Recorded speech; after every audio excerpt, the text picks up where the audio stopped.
মৰমৰ দোদ দোদ দোদ মৰম ল'বা কেনে আছা বুলি আজি প্ৰশ্ন কৰিব লাগিব কাৰণ বহুদিনৰ মূৰত তোমালৈ চিঠি লিখোঁ বুলি আজি মই কাগজখন হাতত তুলি লৈছোঁ তোমাক হৃদয়ৰ পৰা দিবলৈ শব্দৰ বাহিৰে আন একোৱেই নাই আজি হয়তো প্ৰতিটো শব্দ পঢ়োঁতে তোমাক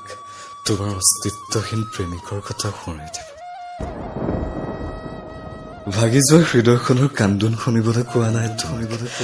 নালাগে তুমি উমান ল'ব মোৰ ভগ্ন হৃদয়ৰ বেদনানো কিমান যেতিয়া প্ৰেমৰ অৰ্থ নাজানিছিলোঁ তোমাক পাই পাতনি মেলিছিলোঁ অবুজন পৃষ্ঠাত কলিজাৰ কেঁচা তেজ ঢালি লিখিছিলোঁ প্ৰেমৰ এটি এটি পৃষ্ঠা মোৰ মনে প্ৰাণে সোমাই পৰিছিল মাথো এটি নাম কেৱল ভাগি দিলা তোমাক লৈ সজা প্ৰেমৰ ৰক্ষা পজাটো তোমাৰ অভিমানবোৰে মোক আজিও আমনি কৰে মুহূৰ্তৰ বাবে স্থবিৰ কৰি তোলে তোমাৰ সেই স্মৃতিবোৰে ফাগুনৰ কোমল পচুৱা হৈ আহিছিলা আৰু চুতৰ শেষ ধুমুহাজাক হৈ গুচি গলা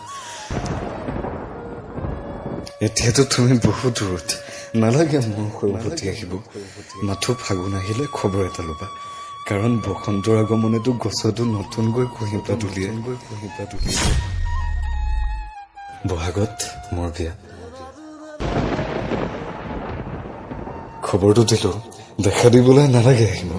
পাৰিলে শুভকামনা জনাবা নতুনকৈ জীৱনলৈ যাতে পচুৱা বতাহৰ বাটে ধুমুহাৰ আগমন নহয় শেষত ভাগি যোৱা হৃদয়খনত সাঁচি ৰখা মৰমবোৰ দিলো সময়ৰ গতে তুমিতো এতিয়া আগবাঢ়ি গলা মাথো ৰৈ গলো মই স্মৃতিবোৰৰ দলিচাত ভালে থাকা তুমি ভালে থাকিবলৈ ঈশ্বৰৰ ওচৰত মই সদায় প্ৰাৰ্থনা কৰিম এতিয়া